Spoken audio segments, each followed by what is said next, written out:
ఓం శ్రీమాత్రే నమః. ETV life ఆధ్యాత్మిక ఛానల్ ప్రేక్షకులకు స్వాగతం. స్నాతం తేన సమస్త తీర్థ సలిలే సర్వాపి దత్తావనిః యజ్ఞానాంచ సహస్రమిష్టమఖిలం దేవాశ్చ సంపూజితాః సంసారాశ్చ సముద్ధృతాస్వపి పితరః త్రైలోక్య పూజ్యోపిసౌ యస్య బ్రహ్మ విచారణే క్షణమపి స్థైర్యం మనః ప్రాప్నుయాత్. జీవాత్మలన్నీ నిరంతరము దేహభావనతో ఉండటం వల్ల బ్రహ్మతత్వ విచారణలో ఉన్నటువంటి ఔన్నత్యాన్ని గుర్తించలేక ఈ శరీరమే తామన్న భావనతో సతమతమవుతూ ఉన్నాయి. ఆ బ్రహ్మతత్వ విచారణలో ఒక్క క్షణం ఉన్నా ఎలాంటి అద్భుతమైన ఫలితం కలుగుతుందో ఈ శ్లోకంలో వివరిస్తూ ఉన్నారు. నచికేతుని ద్వారా మనం తెలుసుకోబోయేటువంటి విజ్ఞానం యొక్క విశిష్టత ఏమిటి అన్న విషయాన్ని ఈ శ్లోకం ద్వారా చర్చించుకునే ప్రయత్నం చేద్దాం. యస్య బ్రహ్మ విచారణే క్షణమపి స్థైర్యం మనః ప్రాప్నుయాత్. ఎవని యొక్క మనసు ఒక్క క్షణమైనా బ్రహ్మతత్వ విచారణతో నిశ్చలంగా ఉన్నట్టయితే, సమాధి స్థితిలో లీనమైనట్టయితే ఎలాంటి ఫలితం కలుగుతుంది అంటే, స్నాతం తేన సహస్రతీర్థ సలిలే సమస్త తీర్థ సలిలే. బ్రహ్మాండంలో ఉన్న అన్ని నదులలో పుణ్యస్నానం ఆచరించిన ఫలితం దక్కుతుంది. గణాధిపత్యాన్ని కుమారస్వామికి ఇవ్వాలా, వినాయకుడికి ఇవ్వాలా అన్న మీమాంస వచ్చినప్పుడు పరమేశ్వరుడు భూమండలంలో ఉన్న అన్ని తీర్థాలలో ఎవ్వరు స్నానం చేసి ప్రథమంగా నా దగ్గరికి వస్తారో వారికే గణాధిపత్యాన్ని ఇస్తాను అని తెలియజేశాడు. వేగంగా వెళ్ళేటువంటి శక్తి లేనటువంటి వినాయకుడు తల్లిదండ్రులకు ప్రదక్షిణ చేసి భూమండలంలో ఉన్న తీర్థాలన్నింటిలోనూ స్నానం చేసిన ఫలితాన్ని దక్కించుకున్నాడు. అలా బ్రహ్మతత్వ విచారణ చేయటం వల్ల గణాధిపత్యం లభించినటువంటి వినాయకుడు ఎలా అయితే శివుడికి కూడా ఆరాధ్యుడయ్యాడో, అలా ఆ శివ చైతన్యమే నీలో ఉంది కనుక దాన్ని నువ్వు గుర్తించిన మరుక్షణం అలాంటి స్థితికి ఎదుగుతావు. సర్వాపి దత్తావనిః. భూమండలాన్నంతా దానం చేస్తే ఎలాంటి ఫలితం దక్కుతుందో అలాంటి ఫలితం నీకు సిద్ధిస్తుంది. పరశురాముడు 21 సార్లు భూమండలమంతా పర్యటించి భూమండలాన్నంతా జయించి కశ్యపుడికి దానం చేశాడు. అలా పరశురాముని యొక్క పరాక్రమం సిద్ధిస్తుంది. యజ్ఞానాంచ సహస్రమిష్టమఖిలం దేవాశ్చ సంపూజితాః. 100 యజ్ఞాలు చేస్తే ఇంద్ర పదవికి ఆధిపత్యం సిద్ధిస్తుంది. ఇలా బ్రహ్మతత్వ విచారణతో సమాధి స్థితిలో లీనమైన వాడికి 1000 యజ్ఞాలు చేసిన ఫలితం దక్కుతుంది. దేవతలు కూడా ఆరాధిస్తారు. కారణం ఏమిటి అంటే, అనేక ఐహిత్యాలలో దేవతలలో కూడా ఒక్కొక్కసారి అరిషడ్వర్గాల సూచనలు కనపడుతూ ఉంటాయి. ఎప్పుడైతే బ్రహ్మమే నీవన్న భావన నీలో దృఢంగా కలుగుతుందో అప్పుడు త్రిలోకాలు పూజించే విధంగా నీ వ్యక్తిత్వం మారిపోతుంది. దేవతలు కూడా నిన్ను ఆరాధిస్తారు. అంతేకాకుండా నీ వంశం ధన్యమవుతుంది. సంసారాశ్చ సముద్ధృతస్వపి పితరః. వారందరికీ ఉన్నత గతులు సిద్ధిస్తాయి. పితృదేవతలు సంతుష్టి చెందిన మరుక్షణం నీ వంశం వృద్ధి చెందుతుంది. ప్రహ్లాదుడు నరసింహస్వామి ప్రత్యక్షం కాగానే మోక్షం ఇవ్వని ప్రార్థిస్తాడు. భోగేషు పుణ్యం కుశలేషు పాపం కలేవరం కాలజవేన హిత్వా కీర్తిం విశుద్ధం సురలోకగీతం వివతా మామేష్యేసి ముక్తబంధ అంటాడు నరసింహస్వామి. నీ పుణ్యమంతా భోగం రూపంలో, పాపమంతా తపస్సు రూపంలో వెళ్ళిపోయిన తరువాత ముక్తి దొరుకుతుంది. అప్పటిదాకా అద్భుతమైన విష్ణు భక్తిని ప్రకటించిన నీవు ఒక మన్వంతరం కాలం ఆధిపత్యం వహించమంటూ ప్రహ్లాదుణ్ణి అనుగ్రహిస్తాడు. అప్పుడు ప్రహ్లాదుడు అంటాడు, నా తండ్రికి ముక్తిని ప్రసాదించమంటాడు. నీ తండ్రికే కాదయా, త్రిసప్తభి పూతా పితరః పితృభు సహతేనఘా, 21 తరాలు ముక్తి పొందుతాయి. కారణం భవాన్ వై కులపాలిత, ఆ వంశంలో నువ్వు జన్మించావు కనుక. ఇలా అద్భుతమైన బ్రహ్మతత్వ విచారణతో పితృదేవతలకు కూడా ముక్తిని చెందుతారు. అలాంటి అద్భుతమైన బ్రహ్మతత్వ విచారణ అత్యంత ఆవశ్యకం కనుకనే గురు సందేశం కార్యక్రమంలో మహానుభావుల చరిత్రలన్నింటినీ విశదంగా వివరిస్తూ వారి బోధనలోని అంతరార్థాన్ని పరిశీలిస్తూ మన జీవితాన్ని సంస్కరించుకోవడానికి మార్గాన్ని సుగమం చేసుకుంటూ ఉన్నాం. మరి ఆ బ్రహ్మ అనుభూతిని పొందిన వారి యొక్క వ్యవహారం ఎలా ఉంటుంది, వాళ్ళు ఎలా ప్రవర్తిస్తారు అంటే, మన అదృష్టం కొద్దీ మన కనుల ముందు భగవాన్ రమణుల యొక్క జీవితం, వారి బోధనగా మనకు కనపడుతూ ఉంటుంది. 17వ ఏట మృత్యుభీతి కలిగింది భగవాన్ రమణులకు. ఆ మృత్యువు ఎలా ఉంటుందో చూద్దాం అనుకున్నారు. అలా నిశ్చేష్టుడై నిలబడి ఉన్న సమయంలో ఈ దేహం నేను కాదు అన్న భావన కలిగి ఆత్మానుభూతి పొంది ఇల్లు వదిలి తిరువణ్ణామలై చేరారు. పిల్లవాడు హఠాత్తుగా కనపడకుండా పోయేసరికి భగవాన్ రమణుల యొక్క బాబాయ్ ఒక వస్తాదం తీసుకొని తిరువణ్ణామలై వెళ్ళాడు. ఎంత బతిమిలాడినా బదులు చెప్పని రమణుల యొక్క వ్యవహారం చూసి ఆయన బాబాయ్ వెంట వచ్చిన వస్తాదుకు బాగా కోపం వచ్చి, ఈ పిల్లవాడిని బతికలాడేదేముందండి, కాళ్ళు చేతులు కట్టి తీసుకువెళ్ళిపోదాం అని భగవాన్ రమణుల దగ్గరికి వచ్చి స్పృశించిన మరుక్షణం విద్యుద్ఘాతం తాకినట్టు దూరంగా వెళ్ళిపడ్డాడు. అది బ్రహ్మతత్వ విచారణతో ఆ బ్రహ్మములో లీనమై అంతా బ్రహ్మమే అన్న భావనతో ఉన్నవారి యొక్క శక్తి.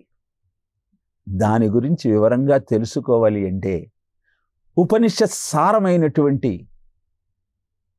ఆర్ష వాంగ్మయాన్ని అభ్యాసం చేసినప్పుడు 700 శ్లోకాలుగా అర్జునునికి కృష్ణుడు వినిపించిన గీతామృతాన్ని ఆస్వాదించినప్పుడు నైనం చిందంతి శస్త్రాణి నైనం దహతి పావకః నచైనం క్లేదయంత్యాపో నశోచయతి మారుతః. ఇది అంతం లేని నాశనం లేనటువంటి అద్భుతమైన తత్వం అన్న విషయం మనకు బోధపడుతుంది. అద్భుతమైన ఆ తత్వాన్ని అర్థం చేసుకోవాలి అంటే ఋషులు మనకు అందించిన ఈ వాంగ్మయాన్ని సునిశ్చితంగా పరిశీలించాలి. ఆశా ప్రతీక్షా సంగతం సూనృతంచ ఇష్టాపూర్తే పుత్ర పశుగూంశ్చ సర్వాన్ ఏతద్వృంక్షే మనుషస్య అల్పమేధసో యస్య అనశ్నన్ వసతి బ్రాహ్మణో గృహే. కఠోపనిషత్తులోని ప్రథమ అధ్యాయంలోని ప్రథమ వల్లిలోని 8వ మంత్రాన్ని పరిశీలిస్తే అతిథి దేవోభవ అన్న తైత్తరీయ ఉపనిషత్తులోని మౌద్గల్య మహర్షి చెప్పిన వాక్యానికి అద్భుతమైన వ్యాఖ్యానంగా ఇది గోచరిస్తుంది. ఎక్కడైతే అతిథి ఆకలితో ఉంటాడో అక్కడ ఆ గృహస్థు యొక్క ఆశ, ప్రతీక్ష, ఇష్ట, పూర్తములు, పుత్రులు, పశువులు, ధనధాన్యాలు అన్నీ నశించిపోతాయి. అందుకే భారతీయ జీవన విధానంలో అతిథి సత్కారానికి అత్యంత ప్రాధాన్యత ఉన్నది. అలాంటి సాంప్రదాయాన్ని ఆచరించిన కుటుంబాలన్నీ ఉత్తమోత్తమైనటువంటి స్థితిలో ఆనందంగా జీవితాన్ని గడుపుతూ ఉన్నాయి. అవన్నీ మర్చిపోయాం. ఆ సాంప్రదాయంలోని ఔన్నత్యాన్ని విస్మరిస్తున్నాం. అందుకే జీవితం నరకప్రాయంగా మారిపోతుంది. రామచంద్రుని బాట నడచిన రామరాజ్యపు జాడలేవి, స్వర్ణయుగమున అమ్మినట్టి రత్నరాసుల ఛాయలేవి, ఏదిరా రంతి దేవుని దాతృవైభవము, ఏదిరా ఆ రంతి దేవుని దాతృవైభవము. ఏమైపోయింది? ఆ ఆలోచన విధానానికి ఎందుకు స్వస్తి చెబుతున్నాం? అలాంటి విషయాలన్నీ పరిశీలించి ఆ ఔన్నత్యాన్ని గుర్తిస్తూ గురు సందేశం కార్యక్రమంలో ఆ మహానుభావుల చరిత్రలన్నింటినీ అధ్యయనం చేస్తూ ఆ మార్గంలో మన జీవితాన్ని ముందుకు నడపాలన్న ఆలోచనతో అద్భుతమైన కఠోపనిషత్తులోని ఈ 8వ మంత్రం యొక్క వ్యాఖ్యానాన్ని చేసుకుంటూ ఉన్నాం. అభుంజానో బ్రాహ్మణో వసతి గృహే. బ్రాహ్మడు భోజనం చేయకుండా 3 రోజుల పాటు నా ఇంట్లో ఉన్నాడా? ఇది ఎంత తప్పు, ఎంత పాపం జరిగింది అని యమధర్మరాజు కూడా బాధపడి 9 ఏళ్ల బాలుడి దగ్గరికి వచ్చి త్రిస్రోరాత్రీ యద్ అవత్సి గృహే మే అనశ్నన్ బ్రాహ్మణో అతిథిర్నమస్యుః నమస్తే బ్రహ్మన్ స్వస్తి మే అస్తు తస్మాత్ ప్రతి 3 వరాన్ వృణీష్వ. ఓ మహానుభావ, బ్రహ్మ విద్యా పారంగతుడా, నా ఇంటికి వచ్చి 3 రోజులు నిరాహారంగా ఉన్నవే, ఎంత దోషం! ఈ దోషాన్ని పోగొట్టుకోవటం కోసం 3 వరాలు నీకు అందజేస్తూ ఉన్నాను. యజ్ఞశిష్టాశినస్సంతో ముచ్యంతే సర్వకిల్ విషై భుంజతే తే త్వఘం పాప ఏ పచంతి ఆత్మకారణాత్. భగవద్గీత 3వ అధ్యాయం 13వ శ్లోకం. ఎవరైతే పంచయజ్ఞాలు చేసి ఆ యజ్ఞంలో మిగిలిన ప్రసాదాన్ని ఆహారంగా స్వీకరిస్తారో వారి పాపాలన్నీ ప్రక్షాళన అవుతాయి. ఇలా గ్రంథం ఏదైనా కావచ్చు, చెప్పిన మహానుభావుడు ఎవరైనా కావచ్చు, చెప్పే సత్యం ఒక్కటే. నీవు ఆహారాన్ని స్వీకరిస్తూ ఉన్నప్పుడు నీ పక్క వాళ్ళంతా భోంచేశారా లేదో ఒక్కసారి పరిశీలించు. ఆత్మౌపమ్యేన సర్వత్ర సమం పశ్యతి యోజ్జున సుఖం వా యది వా దుఃఖం స యోగి పరమౌమతః. ఇలాంటి అద్భుతమైన ఆలోచన విధానం ఎప్పుడైతే మనలో నుంచి అంతర్ధానం అవుతుందో అప్పుడు పేరు చెప్పలేని, పేరు పెట్టలేని అనేక వ్యాధులతో సమాజం అతలాకుతలం అయిపోతూ ఉన్నది. అందుకే యమధర్మరాజు అన్నాడు, 3 వరాలు కోరుకోవయ్యా, అనుగ్రహిస్తాను అనగానే నచికేతుడు ఇక్కడ తాను కోరుకున్న వరాలను మనం ఒక్కసారి పరిశీలిస్తే అద్భుతమైన ఆ నచికేతుని వ్యక్తిత్వం నేటి యువతకు, విద్యార్థి లోకానికి ఎలా మార్గదర్శకమవుతుందో మనకు అవగతమవుతుంది. శాంత సంకల్ప సుమనో యథా స్యాత్ వీతమన్యు గౌతమో మాభిమృచ్యో త్వత్ప్రసృష్టం మాభివదేత్ ప్రతీత ఏతత్రయాణం ప్రథమం వరం వృణే. మా నాన్నగారు నా మీద కించిత ఆగ్రహంతో నన్ను మీ దగ్గరకు పంపించారు. మా నాన్నగారి ఆలోచన నా పట్ల ప్రసన్నంగా మారే విధంగా నన్ను అనుగ్రహించు. తండ్రి సంతోషంగా ఉన్నప్పుడు మాత్రమే కొడుకుకు ఆనందంగా ఉంటుంది అన్న సత్యాన్ని అద్భుతమైనటువంటి నచికేతుని వృత్తాంతం ద్వారా మనం గ్రహించవచ్చు. త్వత్ప్రసృష్టం, నీ చేత పంపబడుతున్నాను. ఇక్కడి నుంచి మళ్ళీ నేను తిరిగి ఇంటికి వెళ్ళినప్పుడు నేను పంపించాను కదా, మళ్ళీ నువ్వు ఎందుకు వచ్చావు అని నన్ను అడగకుండా సుమనో. తైత్తరీయ ఉపనిషత్తులో కూడా మొట్టమొదట పితృభక్తి గురించి, పితృ సౌమనస్యాన్ని గురించి చర్చించడం జరుగుతుంది. అంటే భారతీయ జీవన విధానంలో గృహస్థాశ్రమానికి అత్యంత ప్రాధాన్యత ఉన్నది. తండ్రి కొడుకుల మధ్య సామరస్యం ఉన్నప్పుడే, తల్లి బిడ్డల మధ్య ఆనుకూల్యత ఉన్నప్పుడే ఆ కుటుంబం పటిష్టంగా ఉంటుంది. 14 కిలోమీటర్లు గిరి ప్రదక్షిణ చేసి తండ్రి వసతికి తిరిగి వచ్చిన తరువాత సెల్ ఫోన్ చూస్తున్న కొడుకుతో ఒక గ్లాసు మంచినీళ్ళు ఇవ్వరా అంటే నువ్వో పోయి తెచ్చుకో అని ఆ కొడుకు అంటున్నాడంటే అంతకంటే దౌర్భాగ్యమే ఉంటుంది. ఎందుకని తండ్రిని దేవతా స్వరూపంగా గుర్తించి అర్చించలేని యువత ఈనాడు సమాజంలో మన కళ్ళకు కనపడుతూ ఉంది. కారణం, వాడికి నచికేతుని వృత్తాంతం మనం చెప్పటం లేదు, రాముని యొక్క కథను వినిపించటం లేదు, శ్రవణ కుమారి యొక్క ఔన్నత్యం ఏమిటో వివరించే ప్రయత్నం చేయటం లేదు. అందుకే అద్భుతమైన నచికేతుని యొక్క వ్యక్తిత్వాన్ని వివరిస్తూ అతను అడిగిన వరములలోని ఆంతర్యమేమిటి పరిశీలించగలిగినట్టయితే అద్భుతమైన ఆనందం మన సొంతమవుతుంది. నచికేతునికి వాజశ్రవసునికి జరిగిన చర్చను ఒక్కసారి మనం జ్ఞాపకం చేసుకుంటే, వాజశ్రవసుడు ఎంత కఠినంగా నచికేతుడితో ప్రవర్తించాడో మనకు అర్థమవుతుంది. మంచి గోవులను అట్టిపెట్టుకుని ఒట్టిపోయిన గోవులను దానం చేస్తున్నటువంటి వాజశ్రవుణ్ణి చూసి, అద్భుతమైన విశ్వజిత్ యాగం చేస్తున్నామే, దీనిలో సర్వస్వాన్ని దానం చెయ్యాలే, దానం చేసేటప్పుడు దానమిచ్చే వస్తువు గృహీతకు ఫలితాన్ని అందించాలి, కానీ ఒట్టిపోయిన గోవును తీసుకుని వెళ్ళినటువంటి ఆ దానగ్రహీత మనస్సులో అసంతుష్టతను వెలిబుచ్చితే అది పాపమై యాగం చేసిన ఫలితం విపరీతంగా వస్తుంది కదా అని భావించిన నచికేతుడు తండ్రి దగ్గరికి వెళ్ళి, సంపదనంతా దానం చెయ్యాలి అని చెప్తున్నారే, నన్నెవరికి దానం ఇస్తావు అని అడిగాడు. అంటే తండ్రి చేస్తున్న తప్పును సున్నితంగా ఎత్తి చూపటం కోసం 9 ఏళ్ల నచికేతుడు ఎంత అద్భుతమైన ఆలోచన చేశాడో చూడండి. తల్లిదండ్రులు కూడా మానవ మాత్రులే. వారి ఆలోచనలో కూడా ఒక్కొక్కసారి మనకు నచ్చనిది ఏదైనా ఉండవచ్చు. అంత మాత్రాన తల్లిదండ్రులను నిందిస్తే అంతకంటే మహాపాపం ఏదైనా ఉంటుందా?